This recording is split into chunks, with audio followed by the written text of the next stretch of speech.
Basicity of an acid அப்படி அத பத்தி தான் இந்த வீடியோல தெரிஞ்சுக்க போறீங்க. இது வந்து எவ்வளவு இம்பார்ட்டன்டான ஒரு வீடியோ. ஏன்னா நிறைய ஸ்டூடெண்ட்ஸ் வந்து என்ன பண்ணுவீங்கன்னா ஒரு ஆசிடுக்கு பேசிசிட்டி கண்டுபிடிக்கிறதுல கொஞ்சம் தடுமாறுவீங்க. சோ எப்படி வந்து தப்பு இல்லாம கண்டுபிடிக்கிறது அப்படின்றத இத தெரிஞ்சுக்கலாம். பேசிசிட்டி அப்படின்றது என்ன அப்படின்னா ஒரு ஆசிட் மாலிகுல் ஒரு சிங்கிள் மாலிகுல் ஆஃப் an ஆசிட்ல எவ்வளோ ரீப்ளேசபிள் ஹைட்ரஜன் இருக்கு, எவ்வளோ ஹைட்ரஜன் கிடையாது, எவ்வளோ ரீப்ளேசபிள் ஹைட்ரஜன் இருக்கு, அது ரொம்ப முக்கியம். ஸோ அதுதான் வந்து என்னன்னு சொல்லுவோம் அப்படின்னா basicity of that particular acid அப்படின்னு சொல்லுவோம். உதாரணத்துக்கு சல்ஃபியூரிக் ஆசிட் இங்க எடுத்துக்கலாம். சல்ஃபியூரிக் ஆசிட் வந்து இதோட பேசிசிட்டி 2. ஏன் இதோட பேசிசிட்டி 2 அப்படின்றதுக்கு நம்ம ஸ்ட்ரக்சர் வந்து தெரிஞ்சுக்கணும். 2 ஹைட்ரஜன் இருக்கிறதுனால இது நான் வந்து 2 பேசிசிட்டின்னு சொல்லல. இதுல 2 ரீப்ளேசபிள் ஹைட்ரஜன் இருக்கு.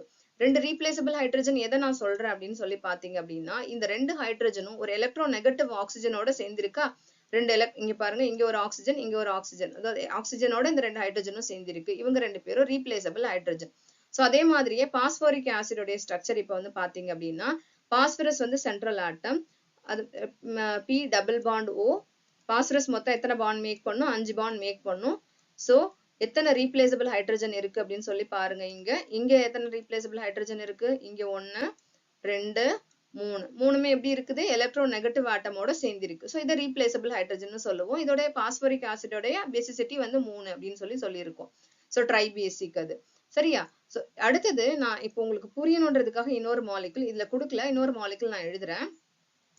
H3PO3 நான் பார்த்த உடனே என்ன சொல்லிருவோம் அப்படின்னா 3 ஹைட்ரஜன் இருக்கு, அப்ப 3 ரீப்ளேசபிள் ஹைட்ரஜன், மூணுமே ரீப்ளேசபிள் ஹைட்ரஜனா இருக்கும் அப்படின்னு சொல்லுவோம். அது தப்பு.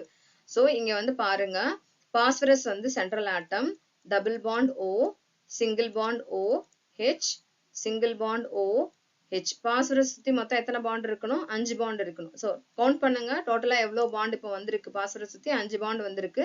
அதுல எவ்வளவு ரீப்ளேசபிள் ஹைட்ரஜன் சொல்லி பாருங்க. எவ்வளவு ஹைட்ரஜன் ஆக்சிஜனோட கனெக்ட் ஆயிருக்கு? 2 ஹைட்ரஜன் தான் கனெக்ட் ஆயிருக்கு. ஒரு ஹைட்ரஜன் டைரக்டா பாஸ்பரஸோட கனெக்ட் ஆயிருக்கு. அது ரீப்ளேசபிள் ஹைட்ரஜன் கிடையாது. அப்ப H3PO3 உடைய பேசிசிட்டி என்ன அப்படின்னு பாத்தீங்கன்னா 2. H3PO3க்கு 2, H3PO4க்கு 3.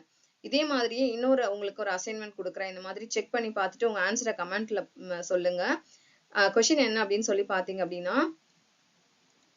H3PO2 மாலிகுல் வந்து H3PO2.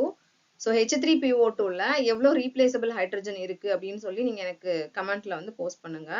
ஸோ அடுத்தது nitric acid. Nitric acid number of replaceable hydrogen அதுல வந்து 1. ஒரு ஹைட்ரஜன் தான் இருக்கு, அது கண்டிப்பா வந்து அது ரீப்ளேசபிள் ஹைட்ரஜன். HCl 1 மோனோபேசிக், ரெண்டுமே மோனோபேசிக் அப்படின்னு சொல்லுவோம். இங்கேயுமே நீங்க தப்பு பண்ணுவீங்க. நிறைய ஆர்கானிக் ஆசிட், அசிட்டிக் ஆசிட்ல வந்து இதோடைய பேசிசிட்டி என்னன்னு கேக்குறாங்க அப்படின்னா நம்ம என்ன சொல்லிடுவோம்? 4ன்னு சொல்லிடுவோம். 4 கிடையாது. ஆர்கானிக் ஆசிட் அப்படின்னா எப்படி இருக்கும்னு பாருங்க. CH3COOH, HCOOH, அப்ப COOH குரூப் இருக்கும் அதுல. சரியா? சோ அது வந்து ஆர்கானிக் ஆசிட். இந்த மாதிரி இருந்துச்சுன்னா எவ்வளோ COOH குரூப் இருக்குன்னு சொல்லி பாருங்க. சோ அதை வச்சுதான் நீங்க என்ன சொல்லணும்? பேசிசிட்டி சொல்லணும். இந்த அசிட்டிக் ஆசிடை பொறுத்த வரைக்கும் ஒரு COOH இருக்கு, மீன்ஸ் ஆக்சிஜனோட எத்தனை ஹைட்ரஜன் இருக்கு? ஒரு ஹைட்ரஜன் இருக்கு. அப்ப நம்பர் ஆஃப் ரீப்ளேசபிள் ஹைட்ரஜன் இங்க என்ன? 1. அசிட்டிக் ஆசிடோட பேசிசிட்டி என்ன? 1. சோ இது உங்களுக்கு புரிஞ்சிருக்கும்னு நினைக்கிறேன். நிறைய நார்மாலிட்டி, மொலாரிட்டி, ஆசிட் ஸ்ட்ரென்த் எல்லாம் கண்டுபிடிக்கும் பொழுது இந்த பர்டிகுலர் கான்செப்ட் உங்களுக்கு யூஸ்ஃபுல்லா இருக்கும்.